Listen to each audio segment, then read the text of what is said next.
Fair. Ladies and gentlemen, the Deputy President of the Republic of Kenya, welcome. Thank you, Azili. Please be seated.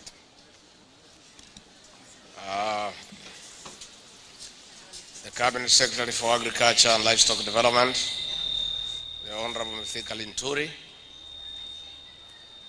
the Governor of Mombasa County,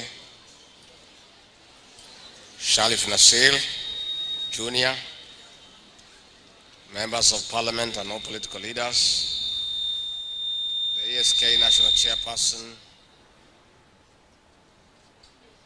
Council members, live governors, exhibitors, ladies and gentlemen, hamjambo. Mombasa hoye. Ladies and gentlemen, it is my great pleasure to join you all for the 119th edition of the Mombasa ESK International Show. This is the first edition after a 3-year break brought about by the COVID-19 pandemic. I commend the Agricultural Society of Kenya, ESK, for a successful return of trade fairs across the country. They provide a platform for exhibition, public education, and networking towards spurring development in agriculture, trade, and allied sectors. The theme for this trade fair, promoting innovation and technology in agriculture and trade, speaks to the heart of our administration on our resolve to build back better our economy. At the same time, I commend the progress on the Mombasa Showground Integrated Land Use Master Plan, which is 78% complete. Its completion will transform the Mkomani Showground into a all-year-round exhibition, conferencing, networking, learning, and recreational park. Out of this, the first phase of the 5-year development plan of the Mkomani Conferencing Exposition Center is expected to create 10,000 jobs, especially for our youth and innovators. Ladies and gentlemen and exhibitors, Kenya's economic growth has been heavily reliant on the agricultural sector. On average, the sector has contributed 25% directly to the GDP and 27% indirectly over the last 2 years. The sector remains central to rural economy, which is dominated by smallholder farmers who contribute about 80% of agricultural production while employing more than 40% of the total population and more than 70% of Kenya's rural population. The Kenya Kwanza government has prioritized agriculture as one of the 5 pillars of our economic recovery plan, alongside micro, small and medium enterprises, housing and settlement, healthcare, and the digital superhighway and the creative economy. Ladies and gentlemen, as you are aware, Kenya and indeed the Horn of Africa are facing extraordinary food and nutritional situation due to prolonged drought. As we speak, over 4.3 million Kenyans are in need of food and water. We have lost 2.5 million hands of livestock. The numbers grow every minute, day by day. These are not mere numbers. They are lives and livelihoods. It is absurd that we are discussing food insecurity in the 21st century. But as a government, we'll see a different Kenya in the next few months. It is our commitment. Meanwhile, I appeal to all the county governments through the Council of Governors to moot a coordinated plan to supply food from the surplus producing counties to the affected regions. I also appeal to them to consider the lifting of the cess for food on transit to the affected zones affected by droughts. I wish to single out efforts made by the Kenya Private Sector Association, KEPSA, the Kenya Association of Manufacturers, CAM, the Kenya Red Cross, who are playing a key role in the distribution of relief food, development partners, and international humanitarian agencies, as well as Kenyans of goodwill in response to the drought situation. I call for proper utilization of the resources mobilized for this noble cause. Firm action will be taken against anyone who misappropriates the relief food and other resources for this very needed cause. Ladies and gentlemen, I am particularly concerned that despite the promising innovations from our young people, there is low youth participation in agriculture, inadequate integration of ICT, and low mechanization in production. That is why we are spearheading sustained agricultural reforms to accelerate integration of smart farming as conceived under the Kenya Kwanza plan. We do not want to produce for consumption only, but income too. We count on our youth. We'll continue providing an enabling environment for the youth to take our agriculture to the next level, where it also becomes a tool for fighting climate change. On another front, the blue economy is an emerging sector with enormous potential. Mombasa County and the Greater Coastal Region contribute significantly to this subsector. Agriculture alone has a potential area of 1.4 million hectares suitable for fish farming and is capable of producing 750,000 metric tons, valued at more than 250 billion Kenya shillings. Despite this enormous potential, only 2,000 hectares of land is under aquaculture. That is why we have established the State Department for the Blue Economy and Fisheries to drive the development of this critical sector, which is supporting over 2 million people directly and indirectly. I urge the residents of this great county to put more effort so that we can realize more acreage under aquaculture. Ladies and gentlemen, Coast Region has traditionally thrived as a leading producer of cashew nuts and coconut cash crops. We'll continue to implement targeted interventions to revitalize value addition to these two cash crops, which have performed dismally in recent years. I also challenge you to take the logistical advantage of the port city of Mombasa and the free trade zone at Dongo Kudu to gain more from export. Finally, ladies and gentlemen, I once again commend the Agricultural Society of Kenya, the Ministry of Agriculture and Livestock Development, the Governor of Mombasa County, exhibitors, and all other stakeholders who played a role in making this trade fair a success. With those very many remarks, it is now my pleasure to officially open the 2022 ASK Mombasa International Show. Mungu awabariki na Mungu awabariki Kenya. Asanteni sana for the welcome the people of Mombasa led by our governor, rafiki wetu. Wale magavana wote wamefika, rafiki wetu kutoka Kilifi, our new cabinet secretaries, na watu ya Pwani.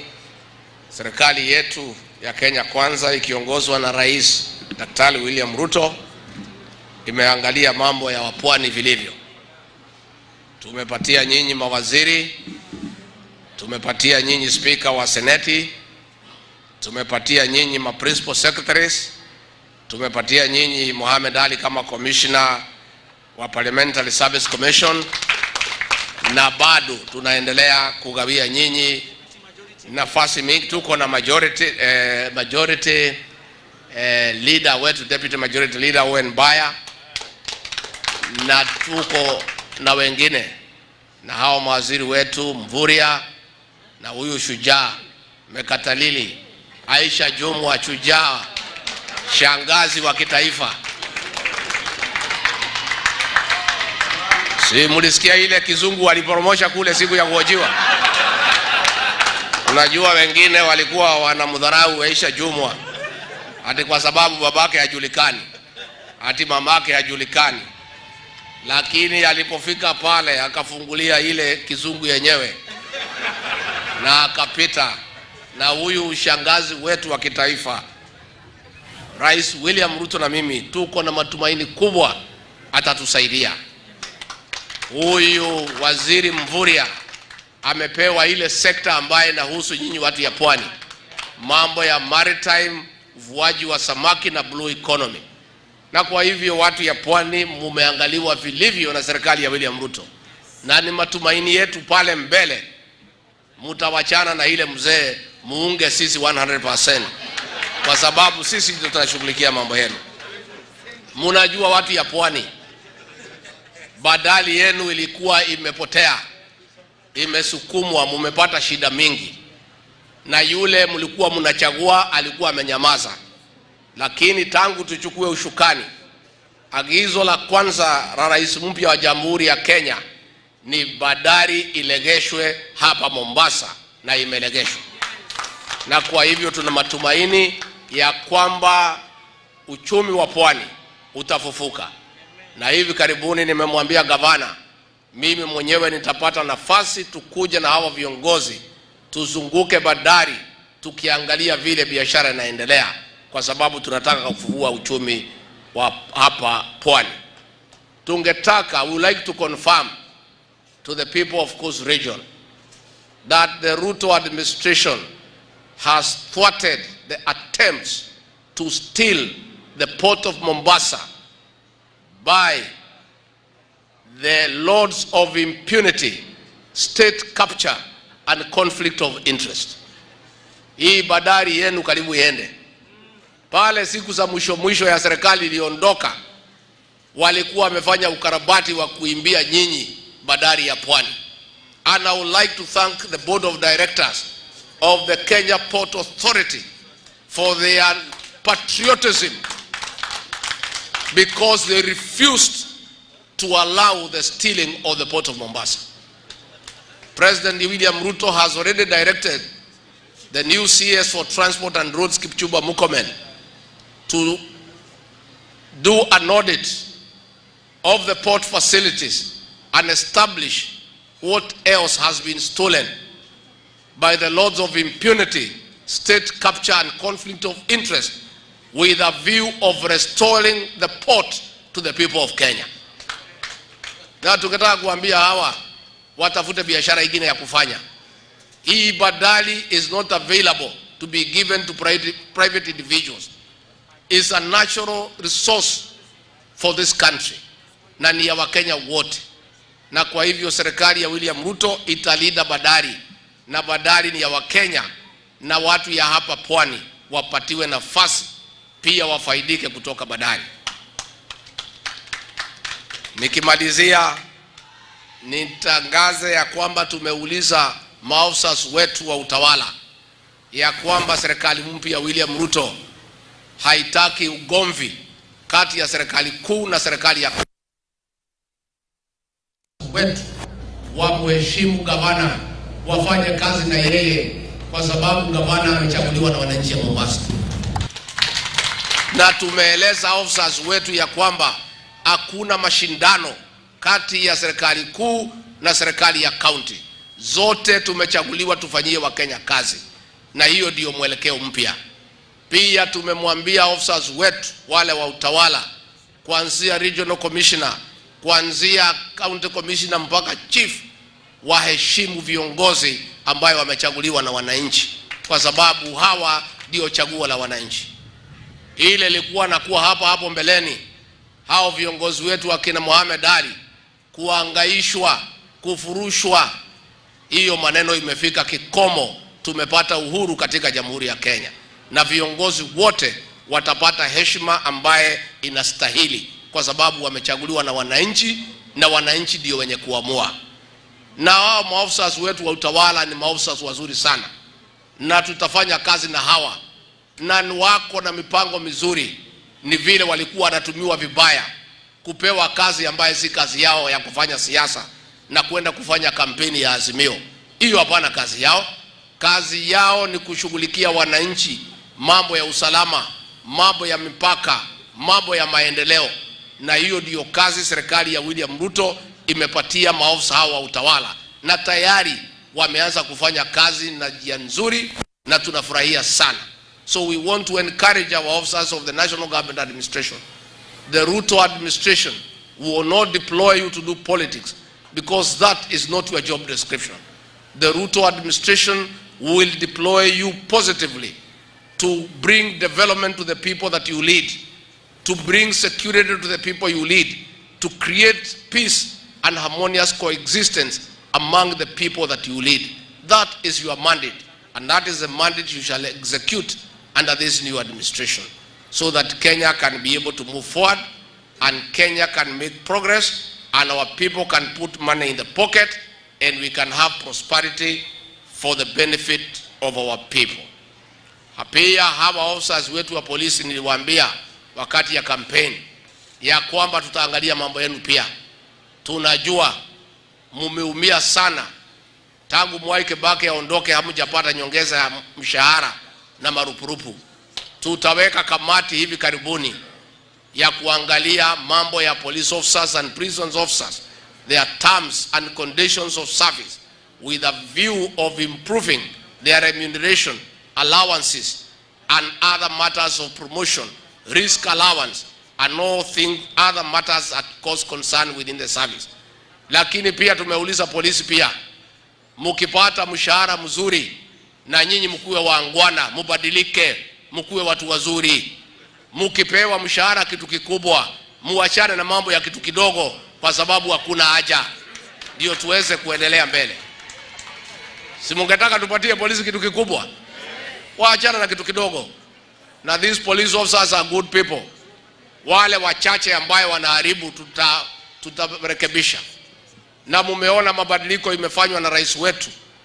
Na tungetaka kuadvise our police officers across the country, please follow the constitution and the police service orders in the execution of your duties. Don't agree to obey unlawful orders because you will be held to account. You have seen matters of extrajudicial killings that were happening under the reign of the former DCI. Here in Mombasa, there are many cases of extrajudicial killings. Young men have disappeared without trace. Those are things that must come to an end. If anybody is suspected of having committed a crime, let him be investigated and taken before a court of law of competent jurisdiction, and the court will make its findings and make a determination. But we cannot take the law into our own hands. But luckily for us, 98% of our police officers are very professional. They are good people. They obey the law. They follow the rule of law. They respect the constitution. But the 2% is the one we are asking to change. But it must start from the top. We ask all our police commanders to give lawful orders to their juniors in accordance with the law. Don't take the law into your own hands. It is unconstitutional and it's against the law. We want a just, equitable society where there is justice for everybody, where there is equity, and where the police, their work is to facilitate good living, protect life and property, and make sure that criminals are removed from amidst law-abiding Kenyans. And once we do that, everything will go on very well. Ya mwisho, tuko na shida kubwa sana ya kiangazi. Ningetaka kuchukua nafasi hii kuuliza Wakenya wote pahali walipo, tukianzia with our development partners, the private sector, the county government, individual businessmen, we are making an appeal for you to contribute food and resources so that we can feed Kenyans who are suffering. This Saturday, His Excellency the President will lead the government in an awareness program of appealing for food and resources. He will be in the counties of Turkana and Samburu to distribute food and to make that appeal. And the rest of us will be all over the country making the same appeal, so that no Kenyan can die from hunger, no Kenyan can suffer when other Kenyans have some surplus, so that all of us can take care of our brothers and sisters. Na kwa hayo mengi sana, ningetaka kusema shukrani kwa makaribisho yenu, na mukifika nyumbani musalimiane. May God bless you, and may God bless you abundantly. Thank you very much. Asanteni sana.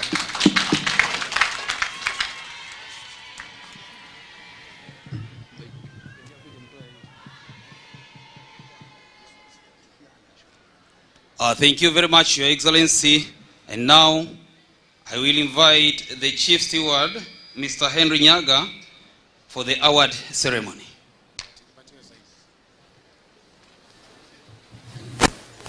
Inauguration of His Excellency, the Governor of Mombasa City County, His Excellency Abdulswamad Sharif Nasir, as the patron of ASK Mombasa Coast Branch. In line with the Society's Constitution, Article 17, the Society's National Chairperson will officially inaugurate His Excellency Abdulswamad Sharif Nasir, the Governor of Mombasa City County, as the ASK